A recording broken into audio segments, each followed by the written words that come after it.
할렐루야. 오늘 저는 우리가 함께 읽은 베드로후서 3장 말씀으로 점도 없고 흠도 없이라는 제목으로 은혜를 나누고자 합니다. 먼저 오늘 말씀 한 구절을 읽겠습니다. 계시록 3장 18절 말씀입니다. 다 같이 읽습니다.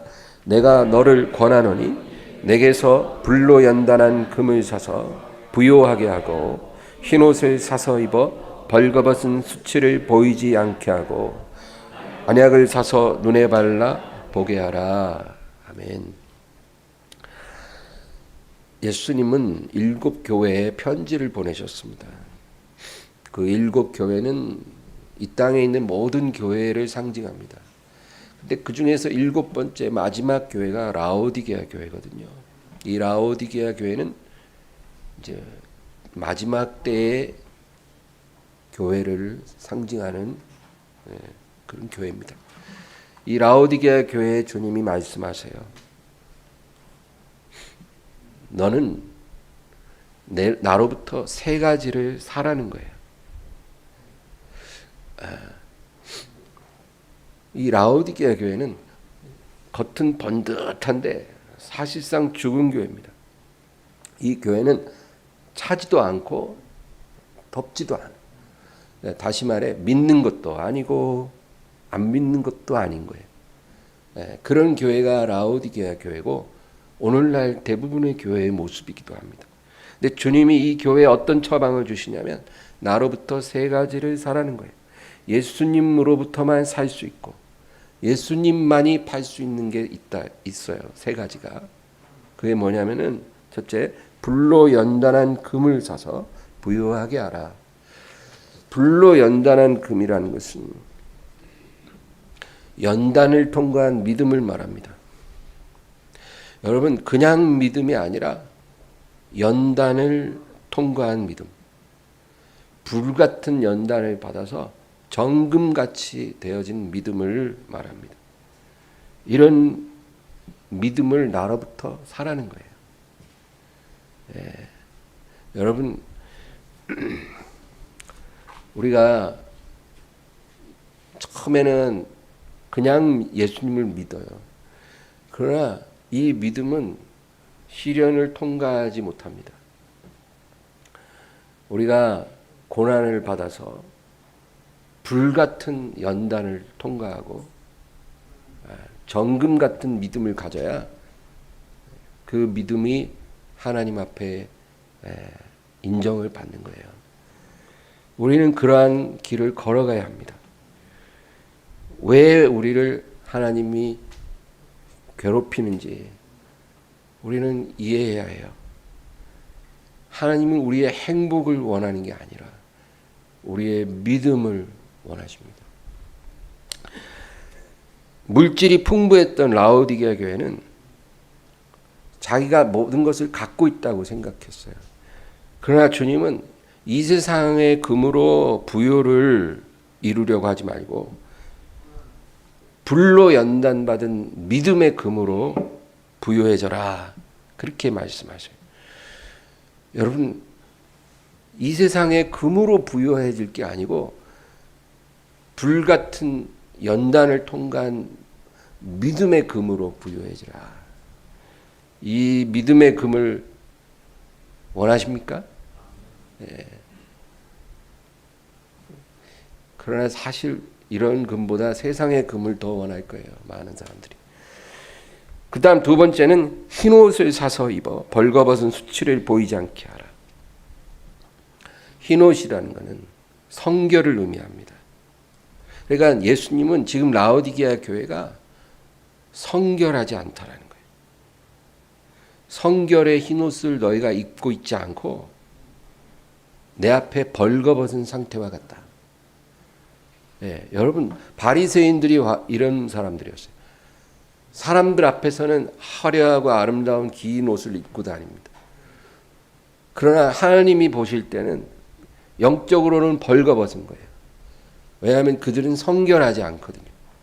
사람들 앞에서는 그럴듯하게 하지만 하나님이 보실 때는 그 마음이 더럽고 초한 사람들이에요. 그래서 벌거벗었다는 거예요. 나로부터 성결의 흰옷을 사서 입어 부끄러움을 보이지 않게 하라. 어거스틴이라고 하는 위대한 초대교회 교부가 있었어요.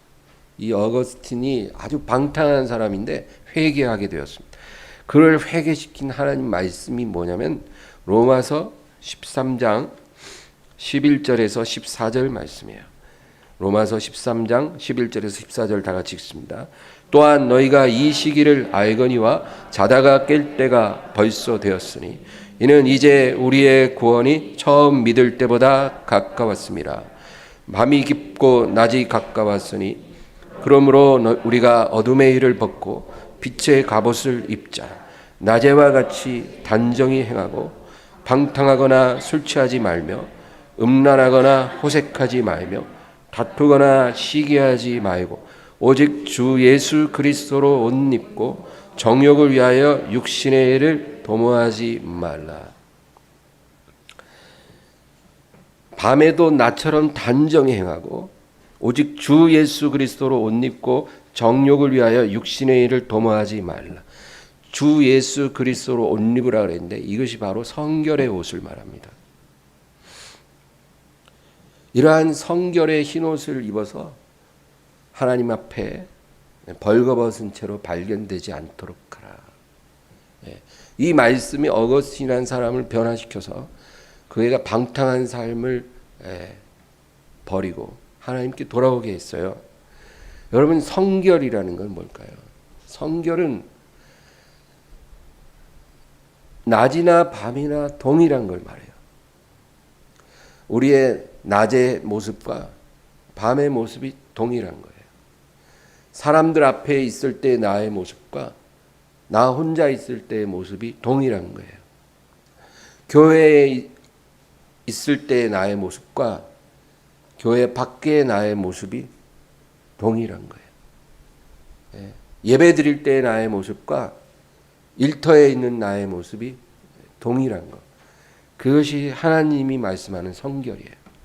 이 성결의 흰옷을 라오디게아 교회는 입고 있지 않다라는 거예요. 그래서 이 옷을 내게 사라는 거예요. 이 옷은 세상에서 파는 옷이 아니거든요. 현대백화점에 가도 없어요. 예수님만 파실 수 있는 옷이에요. 그 다음 세 번째는 안약을 사서 발라 눈에 발라 보게 하라. 이 라오디게아 교회는 영적인 눈이 멀어 있다는 거예요. 그래서 봐야 할 것을 못 보고 있어요. 내게서 안약을 사서 눈에 발라 보라. 지금 이 교회가 무엇을 못 보고 있는 걸까요? 우리 마태복음 22장을 보면 그 예수님의 비유 중에 한 임금이 잔치를 베푸는 이야기가 나옵니다. 임금님이 잔치를 크게 베풀고 사람들을 초대했어요. 그래서 그 자리가 사람들로 꽉 차서 이제 시작하려고 할 때 임금님이 사람들을 보러 나왔어요. 근데 보니까 다 똑같은 예복을 입고 앉아 있는데 한 사람만 예복을 입지 않고 앉아 있더라는 거예요. 그래서 그 사람에게 너는 왜 예복을 입지 않고 있느냐? 그러니까 이 사람이 묵묵부답이라는 거예요. 아무 대답이 없어요. 그러니까 종들에게 이 사람을 결박하고서 바깥 어두운 데 내어 쫓으라. 거기서 슬피 울며 이를 갈게 되리라. 이 비유를 예수님이 하시는 거예요. 우리 마태복음 22장 12절에서 14절만 한번 읽어보겠습니다. 22장 12절부터 14절.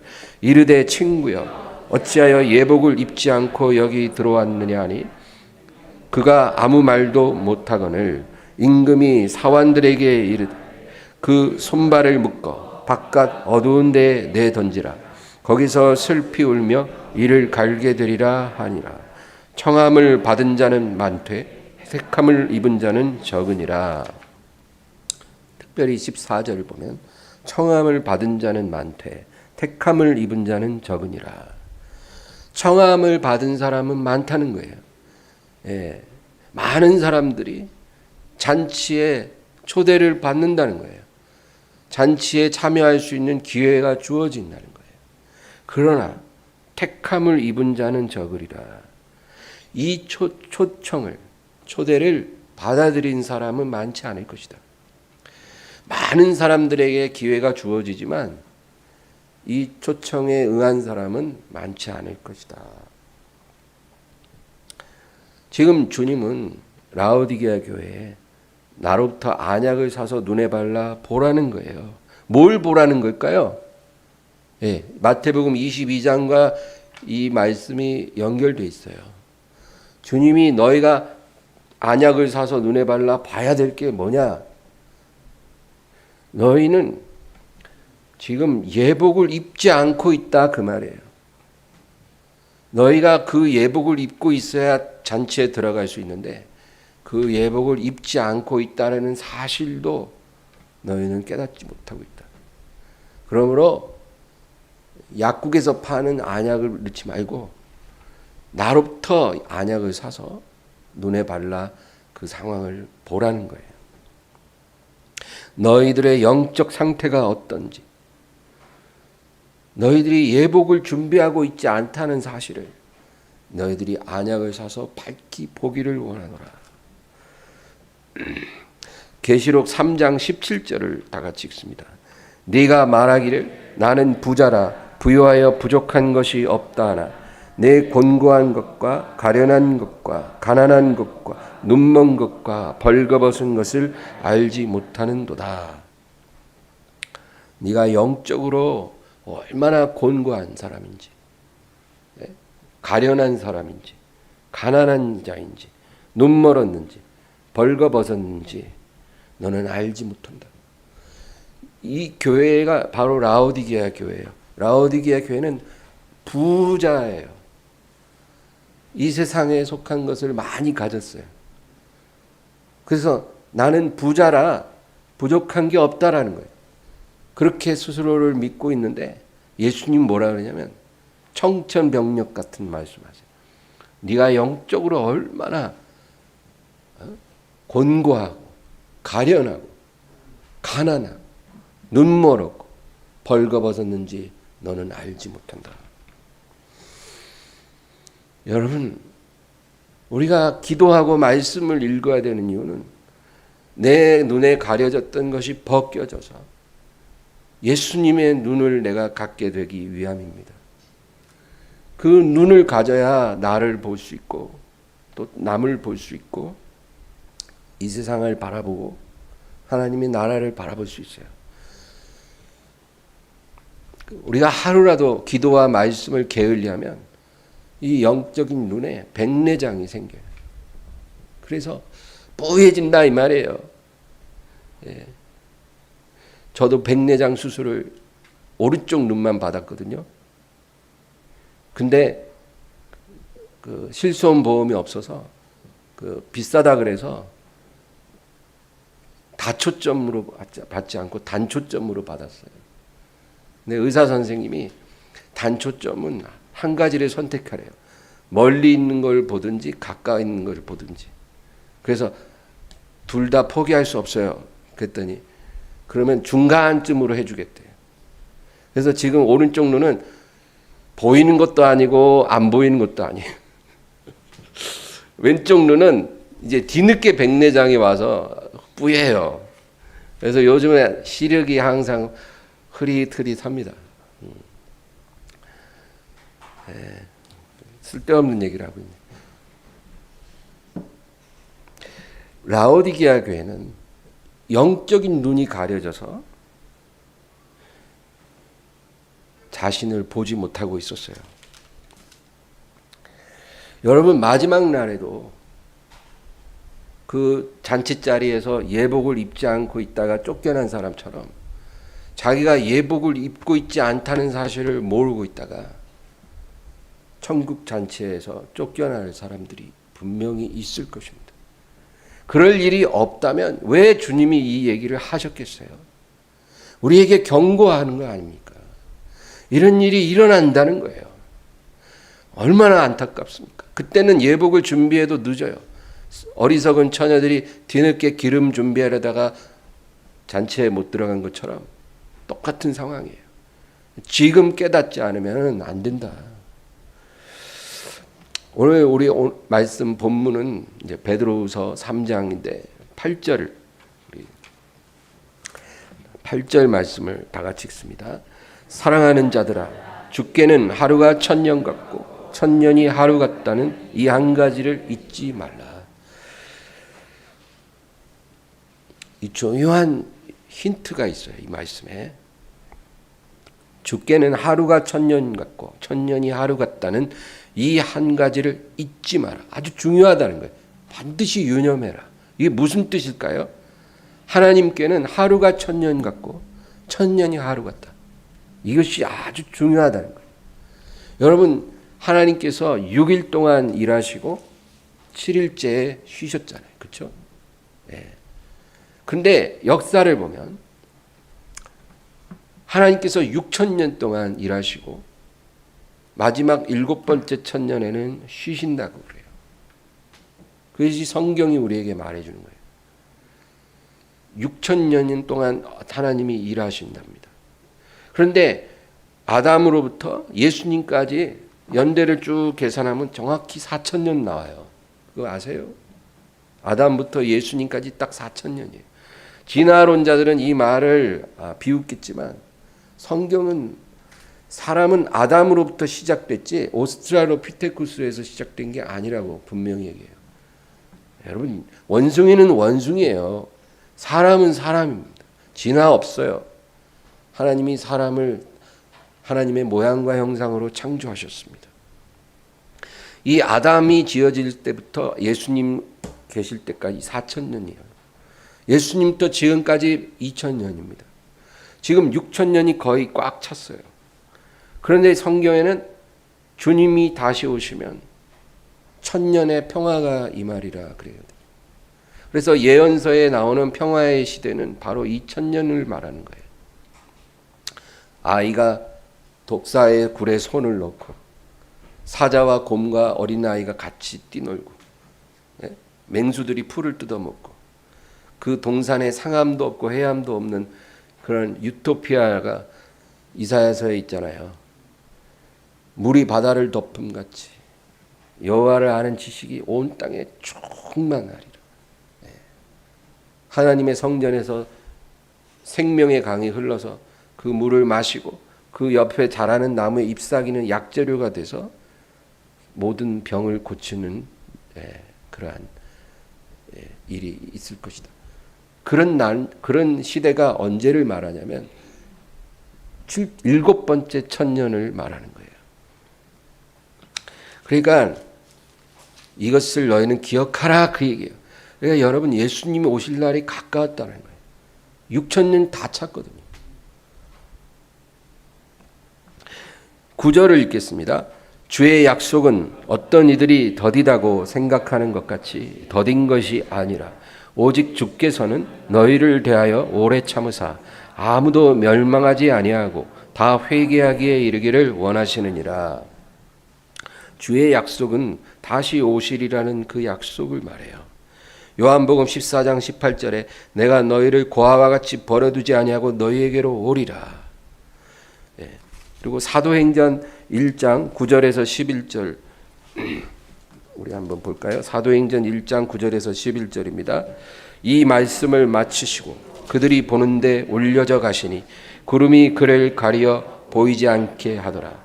올라가실 때 제자들이 자세히 하늘을 쳐다보고 있는데 흰옷 입은 두 사람이 그들 곁에 서서 이르되 갈릴리 사람들아 어찌하여 서서 하늘을 쳐다보느냐? 너희 가운데서 하늘로 올려지신 이 예수는 하늘로 가심을 본 그대로 오시리라 하였느니라. 여러분, 예수님이 승천하신 후에 제자들이 그 구름 사이로 보이지 않게 된 예수님께 쳐다보고 있는데 흰옷 입은 천사 둘이 나타나서 너희가 어찌하여 하늘을 보고 있느냐? 너희 가운데서 하늘로 올려지신 이 예수는 하늘로 가심을 본 그대로 오시리라. 여러분, 성경은 우화가 아니에요. 비유도 아니에요. 성경은 그냥 그대로 우리가 믿어야 돼요. 구름 사이로 사라지신 예수님, 우리가 거할 곳을 예비하시고 구름을 타고 다시 오시리라. 여러분, 이것이 믿어지면 여러분이 복 있는 자인 줄 믿습니다. 그날에 아까 우리 찬양할 때 그날에 하늘이 열리고 모든 이가 주를 보리라. 참 너무 은혜롭죠. 그날에 예수님 오시는 날에 여러분 다니엘이 본 환상에 그 뜨인 돌이 성취가 됩니다. 다니엘이 환상을 보잖아요. 근데 꿈에 환상 중에 큰 우상이 서 있는 거예요. 머리는 금으로 돼 있고 가슴은 은으로 돼 있고, 그 다음에 그 아래 이 넓적다리는 노수로 돼 있고, 또 다리는 철로 돼 있는 거대하고 강력한 우상을 보았어요. 근데 사람의 손으로 말미암은 한 돌이 뜨인 돌이 날아와서 그 우상을 치니까 우상이 가루가 돼 버리고 그 돌은 점점점 커져서 온 천하에 가득하더라. 그 환상이 뭘까요? 그 뜨인 돌은 바로 예수님의 나라를 의미해요. 예수님의 나라가 임하면 이 세상의 모든 나라의 정부는 다 폐하여집니다.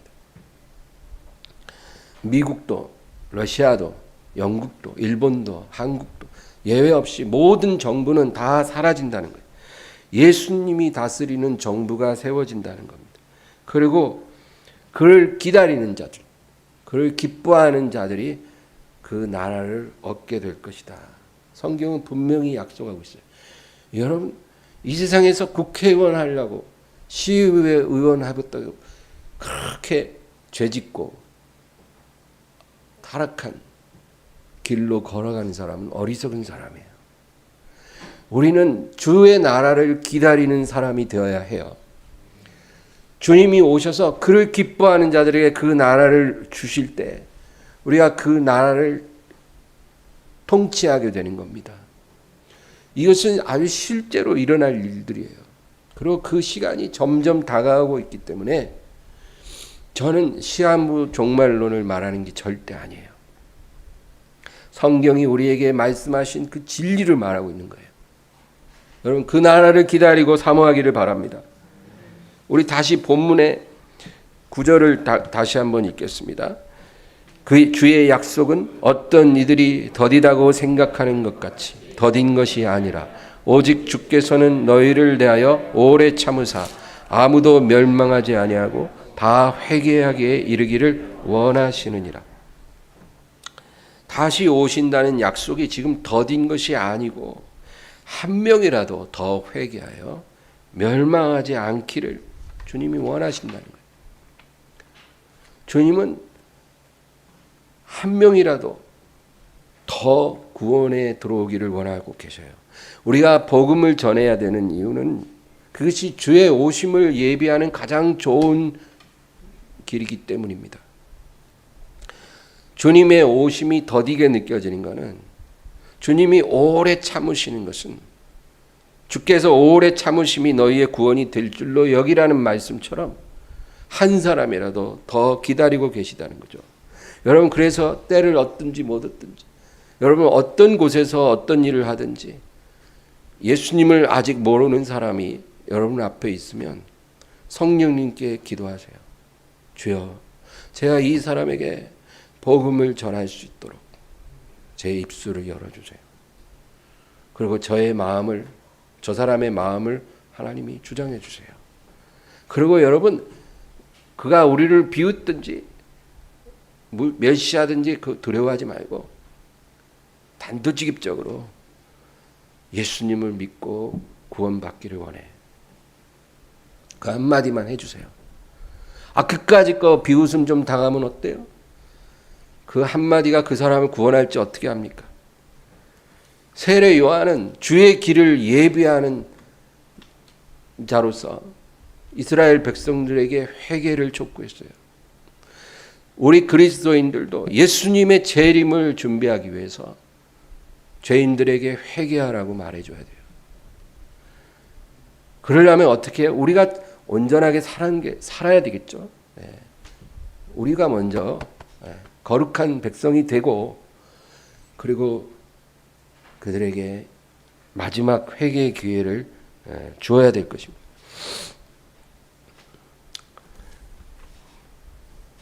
주의 다시 오심의 약속을 받은 사람이 어떻게 살아야 될지 오늘 본문은 10절에서 13절까지 다 같이 읽겠습니다.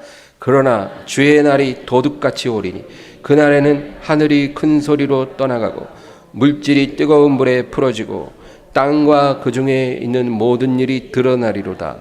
이 모든 것이 이렇게 풀어지리니 너희가 어떠한 사람이 되어야 마땅하냐. 거룩한 행실과 경건함으로 하나님의 날이 임하기를 바라보고 간절히 사모하라. 그날에 하늘이 불에 타서 풀어지고 물질이 뜨거운 물에 녹아지려니와 우리는 그의 약속대로 의가 있는 곳인 새하늘과 새 땅을 바라보도다. 너희가 어떠한 사람이 되어야 마땅하냐? 두 가지에 너희 마음과 눈을 고정시키라, 그렇게 말해요. 우리가 주의 오심의 약속을 받은 자로서 어떻게 살아야 합니까? 두 가지에 너희 마음을, 너희 시선을 고정시켜라. 그게 뭐예요? 첫째는 거룩한 행실과 경건함으로 하나님의 날이 임하기를 바라보고 간절히 사모하라. 하나님의 날이 임하기를 바라보고 간절히 사모하라. 여러분, 예수님이 다시 오신다는 거 대부분 다 알아요. 그러나 그날을 바라보며 간절히 사모하는 사람은 별로 없어요. 참 아이러니하죠. 왜 그럴까요? 그러면 안 된다는 거예요. 우리가 그날이 올 것을 알고 있으면, 믿는다면 그날을 바라보고 간절히 사모하라는 거예요. 두 번째는 의가 있는 곳인 새하늘과 새 땅을 바라보라. 왜 의가 있다고 말할까요? 이 세상에는 의가 없기 때문이에요. 이 세상엔 의가 없어요, 여러분. 저는 뉴스 보는 게 힘들어요. 제가 인터넷 뉴스를 늘 부지런히 검색하는 편인데 많은 기사를 제가 다 못 읽어요. 왜 못 읽냐면 마음이 너무 힘들어져요. 그래서 뉴스를 검색하기가 힘든데 그렇다고 그걸 모를 수도 없는, 모르고 살아서도 안 되는 거죠. 의가 없는 이 세상을 살아간다는 게 우리에게 여러분 고통을 가져다 주고 있습니까? 아니면 그냥 이 세상 사는 게 너무 재밌고 즐겁기만 합니까? 여러분은 어떤 사람이에요? 이 세상 사는 게 즐겁고 재밌으세요? 아주 익사이팅하고 아주 짜릿짜릿하고 재밌으세요? 아니면 괴롭고 힘드세요? 하나님은 우리에게 기쁨을 주십니다. 저는 매일 기도할 때 성령님 제게 사랑을 주시고 또 기쁨을 주시고 평강을 주세요. 성령의 9가지 열매를 제게 주세요. 그때 제가 항상 기쁨을 달라고 기도해요. 그러면 성령께서 제게 기쁨을 줘요. 우리는 기쁨이 필요하잖아요. 근데 그 기쁨이 내 안에 계신 예수님으로부터 흘러나오는 그런 기쁨이라면 우리는 복된 인생입니다.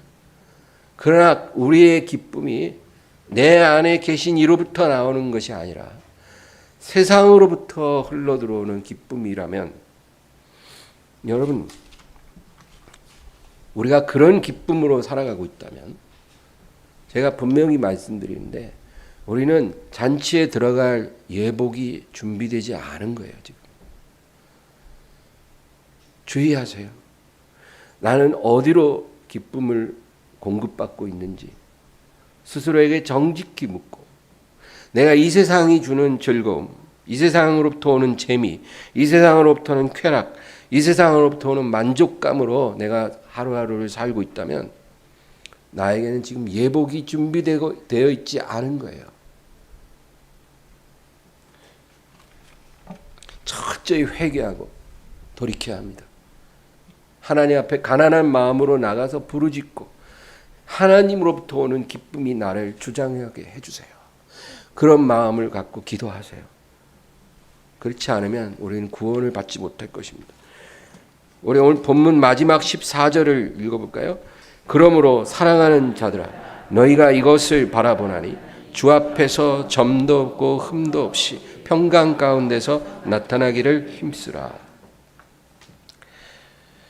너희가 주의 날을 간절히 사모하고 의가 넘치는 새하늘과 새 땅을 바라보는 자라면 너희는 주 앞에서 점도 없고 흠도 없이 평강 가운데서 나타나기를 힘써야 한다. 우리가 정말로 중요하게 여겨야 될 것은 이 세상에서 나와 내 가족이 행복하게 잘 먹고 잘 사는 게 아니에요. 그거보다도 더 중요한 것은 우리가 주님의 날에 주 앞에 점도 없고 흠도 없이 평강 가운데 발견되는 거예요. 그것이 우리가 정말 힘써야 될 일이고 그 어떤 노력을 기울여서라도 우리가 가져야 될 축복입니다. 우리 계시록 3장 라오디게아 교회로 다시 돌아가서 19절 말씀을 다 같이 읽겠습니다. 무릇 내가 사랑하는 자를 책망하여 징계하노니 그러므로 내가 열심을 내라 회개하라. 내가 사랑하는 자를 징계하며 책망한다.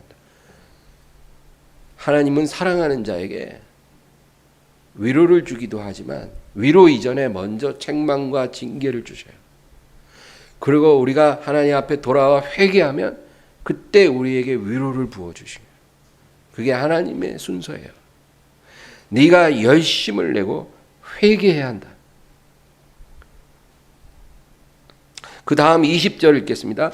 볼지어다 내가 문 밖에 서서 두드리노니 누구든지 내 음성을 듣고 문을 열면 내가 그에게로 들어가 그와 더불어 먹고 그는 나와 더불어 먹으리라. 무엇을 회개하고 우리가 열심을 내야 되냐면 그 다음 절에 주님이 답을 얘기해 주신 거예요.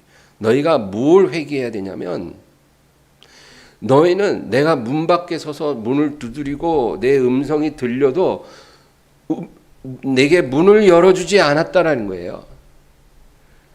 내가 그렇게 네 마음을 두드리고 내가 밖에서 너에게 음성으로 말을 해도 내게 문을 열어주지 않아요. 그것을 회개하라는 거예요. 나를 문 밖에 세워두고 나를 너의 안에 들어가지 못하게 했던 그 죄를 회개하고 이제 내 음성이 들릴 때 네 마음의 문을 열으라는 거예요. 내가 네 안에 들어가서 너와 더불어 먹고 너는 나와 더불어 먹을 수 있도록 그와 같이 하라는 거예요. 그것이 우리가 예복을 준비하는 길이에요. 흠도 없고 점도 없이 우리가 살아간다는 것은 바로 주의 음성을 들을 때 가만히 있지 않고 우리를 열어드리고 주님을 모시고 그와 함께 동행하는 것을 말해요. 이런 사람이 그날에 하늘이 열리고 모든 이가 주를 바라보는 그날에 바로 주님 나라에 넉넉히 들어가서 주와 함께 새 포도주 마시고 기름진 음식으로 즐길 수 있는 사람이 될 것입니다. 지금 우리가 주의 음성에 우리를 열어서 주님을 모시고 살지 않는다면 그날에도 우리는 그의 나라에 들어갈 수가 없을 거예요. 이것이 팩트예요. 요즘 유행하는 말로 팩트. 그냥 입술로 주여 주여 부르고 교회 갔다 왔습니다. 이런 믿음으로는 그 나라에 들어가지 못해요. 오늘 제가 이 말씀을 준비하는데 성령께서 저한테 무슨 말씀하셨냐면 오늘 이 본문 베드로후서가 3장이 누가 기록한 줄 아느냐? 베드로죠. 왜 성령께서 베드로를 통해 점도 없고 흠도 없이 평강 가운데서 하나님 앞에 발견되기를 힘쓰라라고 말씀하셨을까? 전 그때 참 놀라운 게 깨달아지더라고요. 여러분 베드로처럼 점 많고 흠 많은 사람이 있습니까? 제자들 중에요? 베드로처럼 점도 많고 흠도 많은 제자가 없어요. 그는 예수님 계실 때도 실수투성이고 예수님이 아버지께로 가신 이후에도 실수를 많이 했어요. 그러면 내가 베드로를 통해 점도 없고 흠도 없이 평강 가운데 내 앞에 나타나기를 힘쓰라 한 말이 무슨 뜻인지 알겠느냐? 제가 그때 뭔가 깨달았어요. 하나님은 우리가 실수 없이 완전한 사람이 되라는 게 아니라는 거예요. 이 말씀을 베드로를 통해 하신 이유가 있어요. 여러분, 하나님이 원하시는 사람은, 하나님이 보실 때 점도 흠도 없는 사람은 어떤 사람이냐면 실수가 없는 사람이 아니에요. 우리는 실수해요. 우리는 과거에도 터무니없는 실수를 많이 했고 어쩌면 오늘 아침에도 실수를 했을 수 있고 그리고 앞으로도 실수할 거예요. 우리는 그런 사람이에요. 우리는 다 베드로 같은 사람이에요. 그런데 하나님께서 우리에게 점도 흠도 없이 평강 가운데서 발견되기를 힘쓰라 하신 것은, 여러분, 베드로가, 제가 그거 생각이 났어요. 성령께서 그걸 가르쳐 주시더라고요. 베드로가 성전에 기도하러 요한과 함께 올라가는데 그 앞에 나면서부터 걷지 못하는 한 사람이 구걸을 하고 있더라는 거예요. 그래서 이 사람이 돈을 좀 얻을까 하고 베드로를 쳐다보는데 베드로가 이 사람에게 뭐라 그러냐면, 금과 은은 내게 없으나 내게 있는 것으로 내게 주노니 나사렛 예수 그리스도 이름으로 일어나 걸으라. 근데 사람들은 베드로가 그렇게 말을 해서 이 사람이 일어나 걷게 된 것에만 초점을 가져요. 거기에 관심을 집중시켜요. 아, 이 사람이 일어나 걸었어. 근데 이 말씀의 포인트는 이 사람이 일어나 걷게 된 게 아니라 성령께서 저에게 뭐라고 그러시냐면, 베드로는 금과 은은 없지만 내게 있는 것은 오직 예수 그리스도라. 이 고백을 했어요. 내게 있는 것은 오직 예수 그리스도라. 이 고백이 중요하다는 거예요. 우리가 하나님 앞에 그날에 서게 될 때 점도 없고 흠도 없이 서게 된다는 것은 뭘 의미하냐면, 평강 가운데서 발견되는 것이 무엇을 의미하냐면 바로 베드로처럼 나에게는 오직 예수 그리스도밖에 없습니다. 나는 이 세상의 사람들이 갖고 있는 그 모든 것을 내게 갖고 있지 않지만 나에게는 오직 예수 그리스도가 있습니다. 그렇게 우리가 고백할 수 있는 사람이 되라는 거예요. 나에게는 오직 예수님밖에 없어요. 누구 앞에서도 우리가 그렇게 말할 수 있는 그러한 사람이 된다면 그 사람이 바로 하나님이 보실 때 점도 없고 흠도 없는 하나님의 자녀예요.